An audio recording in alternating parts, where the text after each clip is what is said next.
Hi, my name is Sarah. Welcome to Life, Loss and Hope. Thank you for subscribing, for liking and sharing. Please continue to comment. I love to read your comments. It makes me feel connected, and it also gives me feedback and ideas for new video content. Today I'm going to be talking about perhaps redefining the notion of being strong in grief. In the days after your loved one's death, did anybody say to you, "You're so strong," or another variation on that theme? And if so, how did it make you feel? Did it make you feel empowered and encouraged, or perhaps unseen and misunderstood? I'm sure that this comment is well-intentioned, so why can it feel upsetting if you're in grief? You may, like me, have been told how strong you are numerous times, but in truth, you don't feel strong at all inside. You feel broken. But you have to function, which requires enormous effort that is just overwhelming at times. So I've been thinking, here's the thing, maybe the problem lies with how society and we as individuals define strength in the context of grief. I think a lot of people think that strength in grief means being tough, strong, positive, soldiering on, putting on a brave face, suppressing those wild emotions, the crying and the devastating heartbreak, a kind of impervious like a warrior in full armour. But in a world of loss, we're not soldiers, we're just vulnerable, wounded people. So perhaps the key is redefining the way we perceive strength in the context of grief, which is fundamentally different than most accepted definitions. It can feel brave and courageous, but in grief, like the opposite. Perhaps being strong is the intentional choice to allow yourself to feel the epicenter of the storm by facing all the painful emotions, memories, rather than trying to hide them and defeat our emotions. We can say, "You're a part of me now," and feel those emotions. To be honest, I've been annoyed when people have said I was strong early on in grief because I knew all they saw was the public me and the fake face I wore. It wasn't their fault because I did a good job of looking strong, and I am a strong person, but they didn't see me crying at night or even know the darkness of my thoughts. So I'd respond back then with a typical, I have my moments, to indicate that I wasn't always together.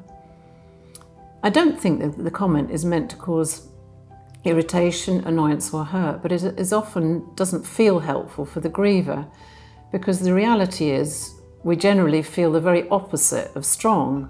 So comments about implied strength often made me feel patronized and misunderstood. And really, it is a paradox, as in other areas of my life, the comment, "You're so strong," I do take as a compliment. For instance, in relation to my faith or my fitness, it can feel really good to hear someone say, "Oh, you've got a strong faith," or "You're a strong runner." But when you're grieving, that "you're so strong" did engender in me feelings of guilt and left me feeling bad, that perhaps I wasn't showing enough emotion for my loved one. Maybe I was in denial. It left me feeling like a hypocrite, as the truth was that inside I was screaming silently and sobbing. Perhaps often it felt as well that sometimes as people were praising my implied strength, that my stoicism was preferable to any emotional expression. And whether consciously or not, we can internalize the belief that being emotional around others then will be a disappointment. Sadly, for some, the statement, "You have to be strong," also can be heard as a command, like, "Well, you better hold it together," or "Bad things might happen if you break down." And that can make us feel like we have to try even harder to hold it all together. Lastly, it can also feel like your pain is whitewashed or bypassed if someone assumes that you have it all together and are strong, and it can make it difficult then to reach out for the compassion and the support that you so badly crave. I have to admit that in early grief, when people have told me that I was strong, so I would get through it, it did make me angry. I wanted to scream back at them that they simply had no idea what it means to be strong. I wanted to tell them that in fact I had no choice. I had to be strong, and to point out that they only see me on the days that I can face the world. I know it wasn't their fault, but they didn't see those days that I struggled to get out of bed.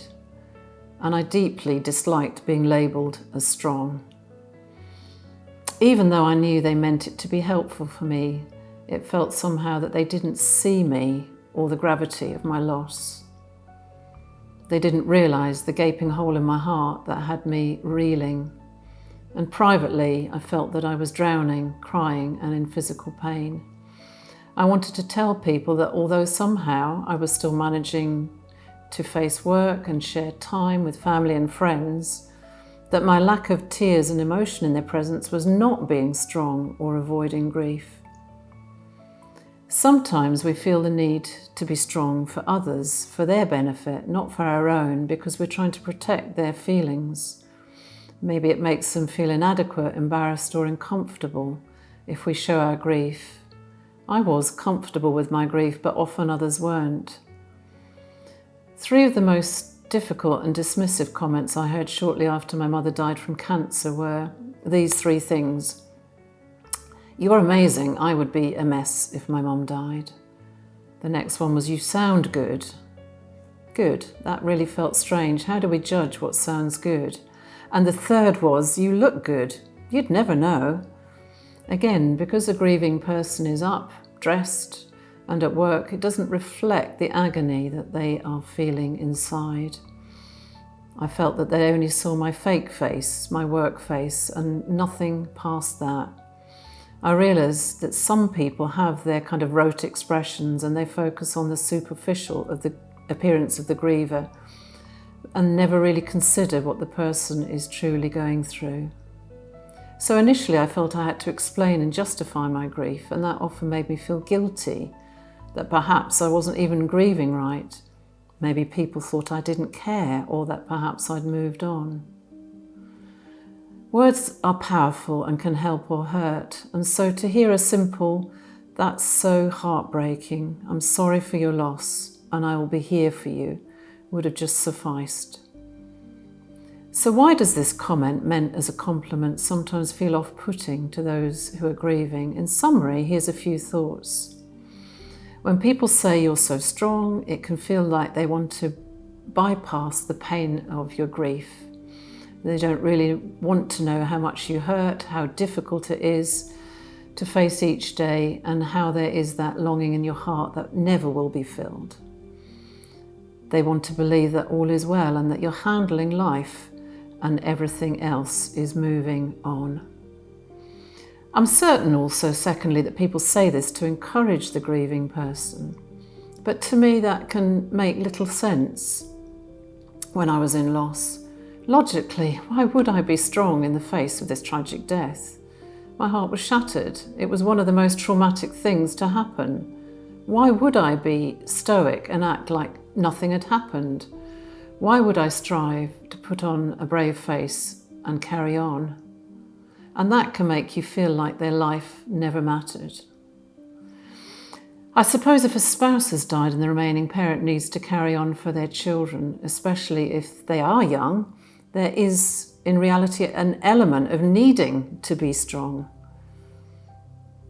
For me now, being strong is different. It means allowing myself the time and space to grieve openly, to tell people how deeply my heart is broken, to grieve at my own pace, to include rituals where they're remembered, to tell stories and talk about them. But first, before I got to that point, I did need to completely fall apart, to grieve as much and as loudly and as long as I needed, and make no false attempt to appear being strong. After many losses where I had tried to live up to the being strong label, I realised that being strong now for me is facing up to the loss and giving myself permission to feel its full force. What we run from pursues us, and what we don't feel we can't heal from. So now being strong can look like getting out of the bed in the morning, putting one foot in front of the other, getting through work without crying. It's about getting through painful memories, anniversaries, and thoughts that plague us every day. Driving home, facing walking back into the house alone, crying in the silence of the house. Lastly, it's also about waking up in bed. That's being strong. Waking up alone after seeing and speaking perhaps to no one all night, and getting into that bed at night without someone beside you, snuggling you, holding hands and wishing you good night. That's strength. Grieving people often feel that they have to put on a mask to the world. Outwardly, we give the impression that we're doing fine, while on the inside we're really struggling. The struggle is where the strength comes in, but not everyone can see that, because moments of strength in grief are personal and often very private. We show that strength through small, humble acts of bravery. As I said, things like getting out of bed, and even just walking around in this unfamiliar world now filled with sharp edges. Strength is opening the box of memories, looking at photos, even though you know it'll make you cry. It's about saying their name aloud in public for the first time in casual conversation.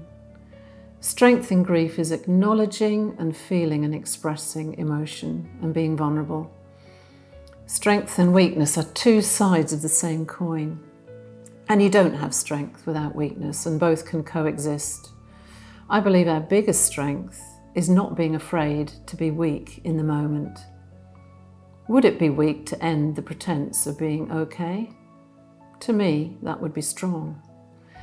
I'd love to hear your thoughts on redefining strength in grief, so please share them in the comments below. Thank you for listening.